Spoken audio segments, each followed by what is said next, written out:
আসসালামু আলাইকুম। আপনি যদি বাসা থেকে উত্তমরূপে অজু করে আপনি নামাজের উদ্দেশ্যে প্রতিদিন মসজিদে যান, আপনি কি জানেন এই বিনিময়ে আল্লাহ তাআলা আমাদের জন্য কত নিয়ামত কত সোয়াব কত ফজিলত রেখেছেন।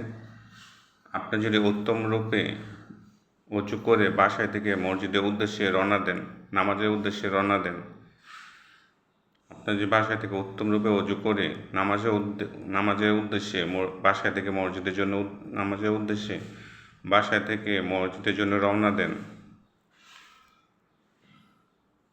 উত্তমরূপে অজু করে বাসায় থেকে নামাজে পড়ার উদ্দেশ্যে মসজিদের দিকে রওনা দেন, আপনারা কি জানেন এই বিনিময়ে আল্লাহ তাআলা আমাদের কত নেকি কত ফজিলত রেখেছে। আল্লাহ তাআলা আমাদের জন্য কত ফজিলত রেখেছে।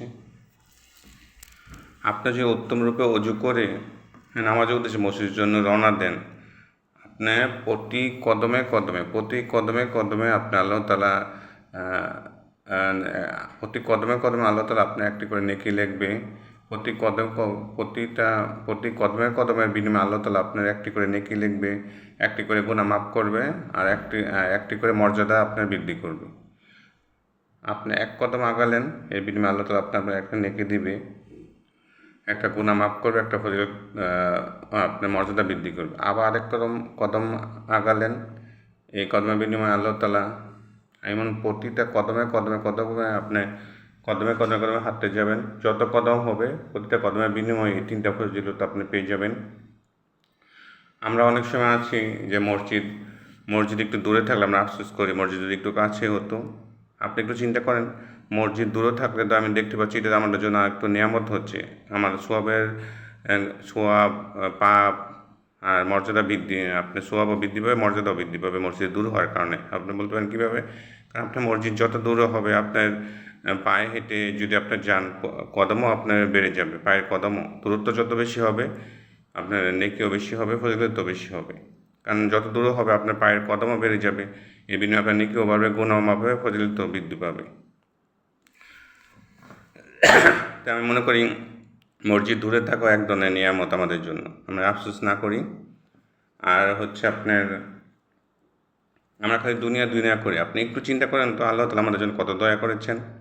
আমরা যারা দুনিয়া করে খালি চাকরি করি, ব্যবসা করি, ইনকামের চিন্তা করি, তারা একটু চিন্তা করে দেখুন যারা নাকি আমরা জব করি, চাকরি করি। আপনি যদি আপনার বাসা থেকে আপনি যদি আপনার বাসা থেকে অফিস পর্যন্ত যতটুকু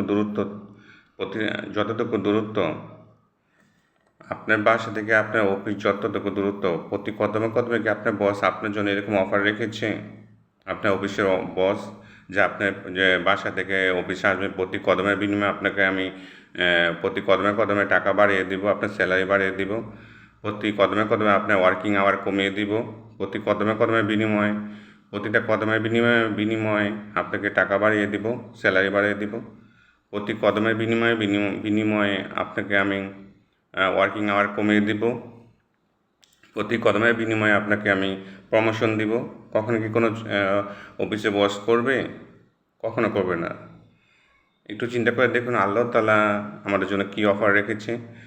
আমরা অজু করে নামাজ পড়তে যাব, নামাজের নেকি তো আছেই, ওইখানে তো আমরা নেকি পাবেই। আমরা যাওয়ার আগ পর্যন্ত আল্লাহ তাআলা আমাদের কীভাবে সুযোগ করে দিচ্ছে আপনার কিছু নেকি কামানোর জন্য, কিছু পাপ কমানোর জন্য, আর মর্যাদা বৃদ্ধির জন্য। আমাদের দুনিয়াকে কেউ এরকম করবে?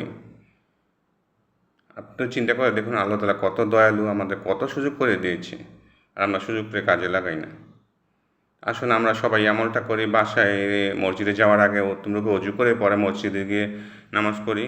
বেশিরভাগ মানুষ আমরা বাসা থেকে যাই ঠিকই, কিন্তু অজু করে যাই না। অন্তত এই আমলটা করি। আমলটা তো আমাদের নামাজের জন্য অজু করতেই হবে, এরকম না যে আমাদের এক্সট্রা কোনো কিছু করতে হবে। নামাজের জন্য তো আমাদের অজু করতেই হবে, বাসা থেকে রওনা দিতেই হবে, মসজিদে যেতেই হবে। এটার জন্য আপনার এক্সট্রা কোনো পরিশ্রম করতে হচ্ছে না, আপনি ফ্রিলি এই নেকিগুলো পেয়ে যাচ্ছেন। তাই বাসা থেকে অজু করে যাওয়ার চেষ্টা করবেন।